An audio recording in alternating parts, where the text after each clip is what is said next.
E aí, galera, eu estou voltando da Paulista, onde nós estávamos em dezenas de milhares de pessoas, talvez centenas de milhares de pessoas. Dá para ver o fim da manifestação, do alto do caminhão. Uma coisa muito impactante, como há muito tempo não se vê no Brasil.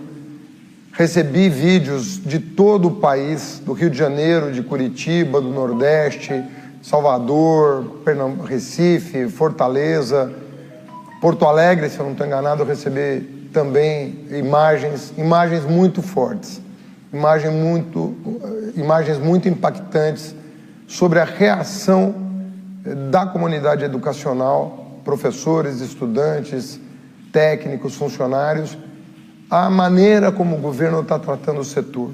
Que não se trata apenas de negociar orçamento.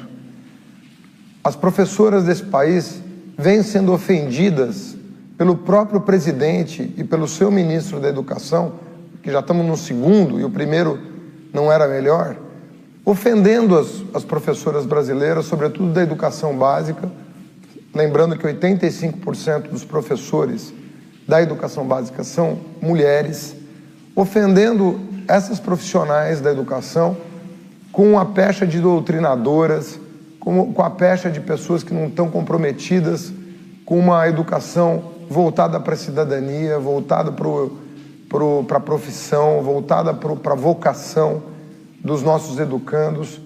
Agora, mais recentemente, agressão aos reitores que são eleitos pela comunidade universitária. Nós, quando ministro, sempre indicávamos o primeiro da lista, em respeito à vontade da comunidade acadêmica. Isso funcionou maravilhosamente bem. Aí começam a ofender os professores da educação superior também, reitores das nossas universidades federais, ou seja, criando um clima de guerra num setor que precisa de paz, estímulo, que precisa de compromisso governamental, de todas as esferas de governo, municípios, estados e União, ao invés de se dedicar a resolver os problemas da população. A população está com problemas econômicos severos, né? Nós estamos aí, acaba de sair um indicador sobre queda do produto interno bruto no primeiro trimestre desse ano. E eu não vejo o presidente se manifestar uma única vez a preocupação sobre a questão da economia, sobre a questão da renda das pessoas, que está caindo gradativamente.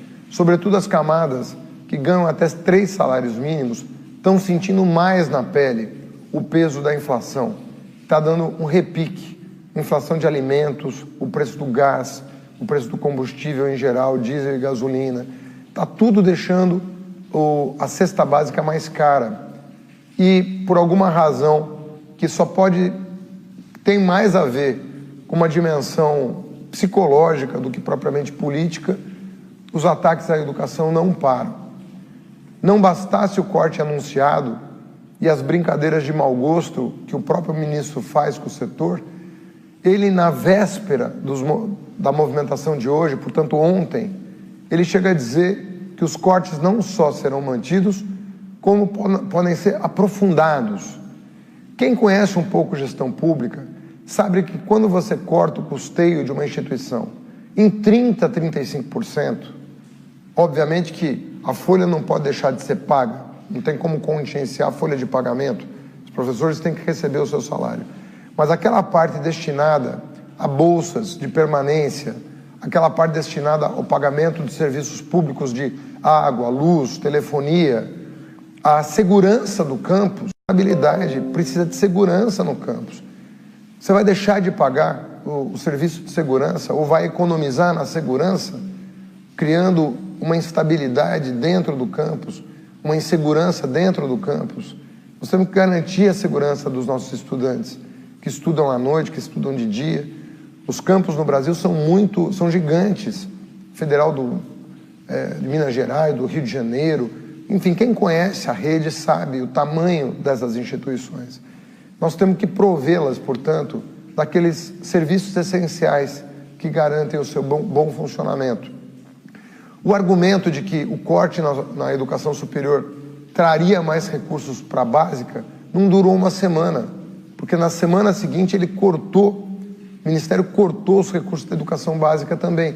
Então veja que é um cenário em que o MEC é escolhido como alvo prioritário desse governo, que só pensa em armar, só pensa em alvejar, e escolheu a educação para ser alvejada e para servir de exemplo, né? Como quem diz, vocês vão ver quem manda no Brasil, como se o poder do presidente fosse um poder imperial, como se fosse um ato de vontade, como se nós não vivêssemos numa sociedade que quer se manifestar e quer decidir os destinos do país. Então nós estamos numa situação de crise profunda, porque a economia não reage, ao contrário, os indicadores estão piorando, as pessoas estão perdendo renda, sem expectativa de geração de emprego.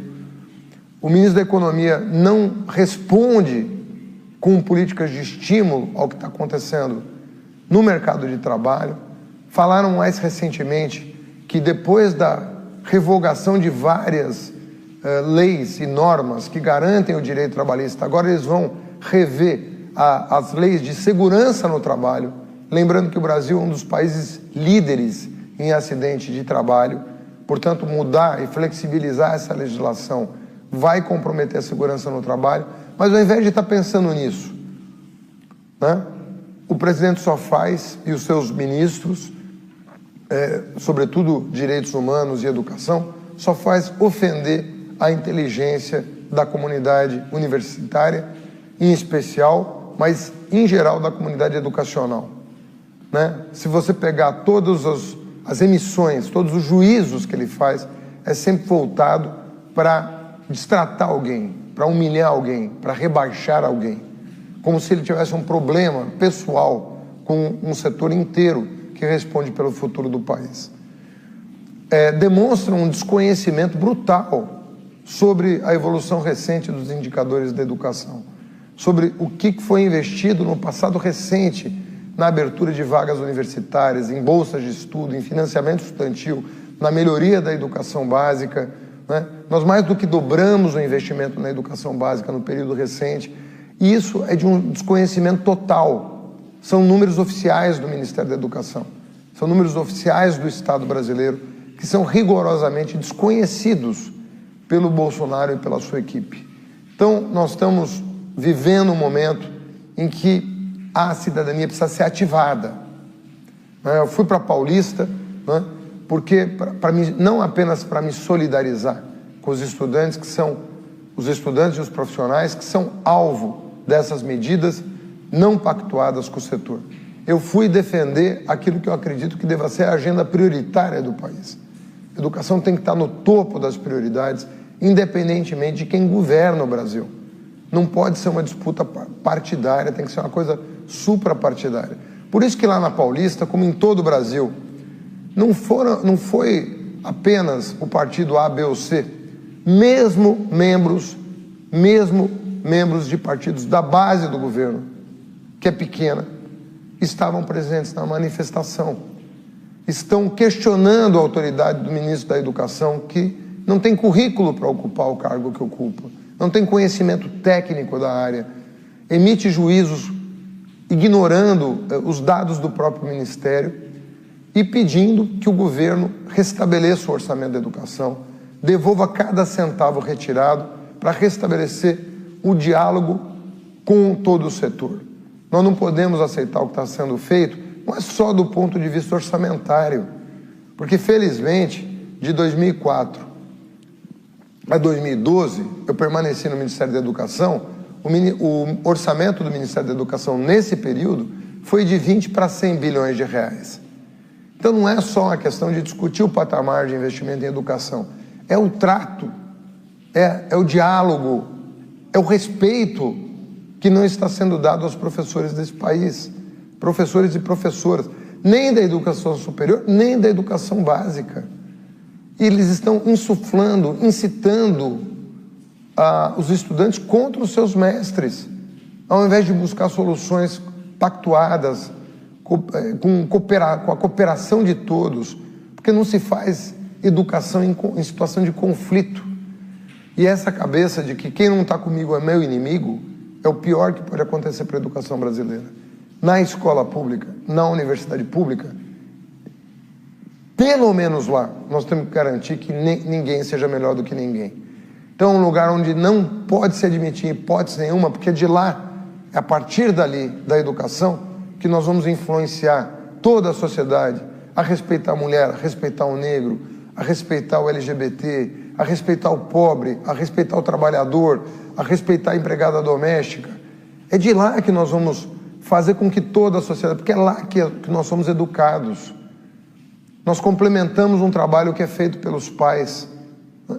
Importante trabalho para que com a família conjugada com a escola, a família conjugada com a universidade, propicie à criança e ao jovem a possibilidade de realizar um sonho comum, de ver esse país se desenvolver com diversidade, com pluralismo, enfim, tudo para dizer que nós vamos estar nas ruas para dar uma lição nesse governo, no bom sentido da palavra, para educar esse governo a respeitar a educação.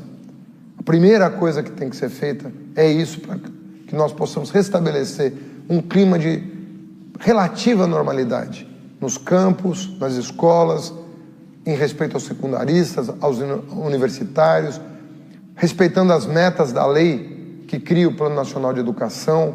Enfim, nós temos que estar irmanados em torno dessa agenda, que é uma agenda comum. Essa agenda não pode dividir os brasileiros de maneira nenhuma. É a primeira, é a mãe de todas as agendas. Quem quer que queira reconciliar o país tem que pensar a educação como prioridade. Se a educação é inimiga do país, esqueça reconciliação, esqueça diálogo, esqueça até democracia, porque a democracia liberal depende de uma escola pública liberal, depende de uma universidade liberal, né? Que respeite a todos, que permita a livre expressão, a livre manifestação, o livre pensamento, a livre docência. É o campo da liberdade por excelência. A liberdade se exercita lá. Lá é o reino, portanto, da liberdade. Então, se nós somos amantes da liberdade e entendemos que é pela liberdade e pela interação livre que nós vamos promover uma convivência mais harmoniosa e o progresso material e espiritual